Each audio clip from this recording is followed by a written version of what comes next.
ज़रा सोचिए कि आप जापान जाते हैं और आप वहाँ 10 दिन घूमते हैं और पूरा खर्चा आपको आता है सिर्फ 6 लाख रुपए।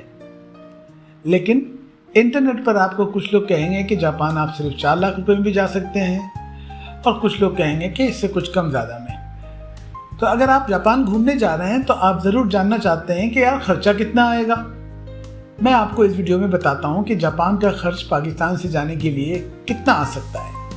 मेरा नाम है सुहेल बल्खी और मैं जापान में 4 साल से ज़्यादा रहा हूँ और हाल ही में मैंने दोबारा जापान का एक विज़िट किया है। और एक बात मैं पूरे कॉन्फिडेंस से कहता हूँ कि जापान सस्ता भी हो सकता है और बहुत महंगा भी। सब कुछ डिपेंड करता है कि आप प्लान कैसे करते हैं। सबसे बड़ा खर्च फ़्लाइट्स का है। अगर आप पाकिस्तान या कनाडा या यूएसए से जा रहे हैं तो एवरेज टिकट होगा 2 लाख से 3 लाख रुपए में।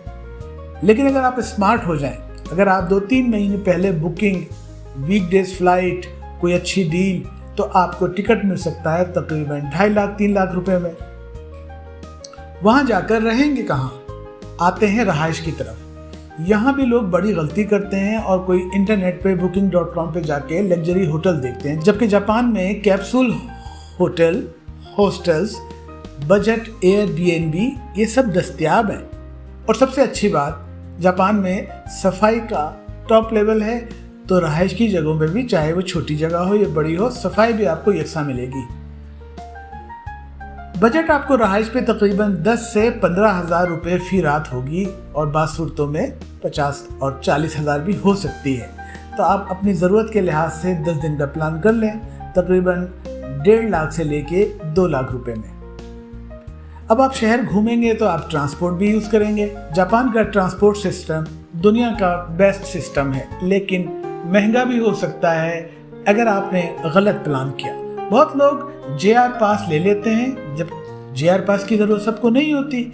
ये अननेसेसरी भी हो सकता है, जबकि आपका लोकल ट्रांजिट IC कार्ड, जिसको सुइका भी कहते हैं, आप उससे भी काम चला सकते हैं। तो इस तरह घूमने फिरने की डेली कॉस्ट आपकी 5,000 से 10,000 रुपये में हो जाएगी। इस तरह तकरीबन आप 40-50 हज़ार रुपये से लेके 1 लाख रुपए के अंदर ट्रांसपोर्टेशन कवर कर लेते हैं। अब खाने पीने की बात आती है। यहाँ लोग सबसे ज़्यादा हैरान होते हैं, क्योंकि जापान में वाकई खाना सस्ता भी बहुत है और बहुत हाई क्वालिटी के महंगे खाने भी हैं। आपको क्या चाहिए? लोग वहाँ क्या खाते हैं? वहाँ रामेन खाते हैं, सुशी खाते हैं, 7-Eleven के मील्स खाते हैं, और ये सब खाने जो हैं ये डेली बजट में आते हैं। ज़ाहिर है आपको हलाल का ख्याल रखना पड़ेगा। ज़ाहिर है आपको सीखना पड़ेगा कि क्या पढ़ें, ChatGPT से हेल्प लें, कौन सी चीज़ हलाल है, कौन सी हराम है, क्या आप खा सकते हैं, क्या नहीं। तो ये एक दिन में आप 5 से 10 हज़ार रुपये में अपना खाना कर लेते हैं। तो 10 दिनों में आप 50 हज़ार से लेके 1 लाख रुपये में खाना खा लेते हैं। और जापान में कुछ देखने की चीज़ें भी हैं। घूमने जाएंगे, म्यूज़ियम जाएंगे, टिकट लेंगे, तो उसके लिए आप मुख्तलिफ टेम्पल्स चले जाएं देखने, खुले होते हैं और उसकी कोई फ़ीस नहीं होती। बहुत सारे अच्छे अच्छे पार्क्स हैं, उसकी कोई फ़ीस नहीं होती, कोई टिकट। बहुत सारे तारीख़ी शराइन्स हैं, उस पर कोई टिकट नहीं है। ये ज़्यादातर या तो बिल्कुल फ्री होते हैं या बराए नाम कीमत में होते हैं। और साथ साथ एक आध जगह आप ऐसी भी चले जाएं जहाँ कुछ पैसे खर्च हों। तो तकरीबन आप 30 हज़ार से लेके 80 हज़ार रुपये में एक काम भी मुकम्मल कर लेते हैं। अब आइए इस हकीकत पर कि आप शॉपिंग भी तो करेंगे, आप स्नैक्स भी तो लेंगे, तो एक्स्ट्रा और रख लें 50 हज़ार रुपये। अब आप तमाम चीज़ों को ऐड करते चले जाइए। टिकट लिया आपने 2.5 लाख से 3 लाख रुपये में, होटल या कहीं आप रहे सस्ती बजट की जगह पे, तो खर्चा हुआ आपका 1.5 लाख से लेके 2 लाख रुपये में। और ट्रांसपोर्ट पे खर्चा आया तकरीबन 40 हज़ार रुपये। आपके खाने पीने 7-Eleven से लेके जो बजट से आपने खाना पीना किया, उससे आपका खर्चा आया 60-70 हज़ार रुपये। और जो टिकट घूमने फिरने गए तो वो आपने 30-40 हज़ार में कवर कर लिया, और कुछ एक्स्ट्रा आपने 50 हज़ार रुपये और भी खर्च कर दिए। ये रकम बनती है 6 लाख से लेके 7 लाख रुपये या 8 लाख रुपये, यानी ये $2200 से लेके $2400 तक हो जाता है। अब आप बताइए कि जापान में जाने के लिए आपको सिर्फ पैसे नहीं चाहिए, आपको वीज़ा भी चाहिए।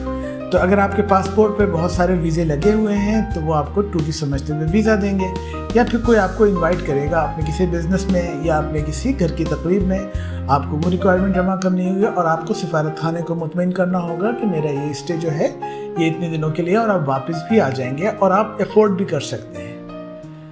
जापान अभी तक सस्ता क्यों लगता है? इसलिए कि अभी येन की कीमत डॉलर के मुकाबले में कम है, जिसकी वजह से लोगों को फॉरेन करेंसी जब वो कैश कराते हैं तो ज़्यादा येन मिलते हैं। अगर आप जापान जा रहे हैं तो आप ट्रेन सिस्टम के पास रहिए, आप कन्वीनियंस स्टोर ज़्यादा यूज़ करें और ज़्यादा वॉक करें, तो टूरिस्ट ट्रैप से अवॉइड होते हुए और धोखे से बचते हुए आप एक महफूज और सस्ता सफ़र कर सकते हैं। तो जनाब, जापान महंगा भी है और अफोर्डेबल, फ़र्क सिर्फ प्लानिंग का है। अगर आप स्मार्ट प्लानिंग करें तो आप भी जापान जा सकते हैं और एक ज़बरदस्त एक्सपीरियंस ले सकते हैं। मिलते हैं किसी और वीडियो में, और अगर आपको मेरा चैनल पसंद आए तो आप सब्सक्राइब कीजिए। शुक्रिया।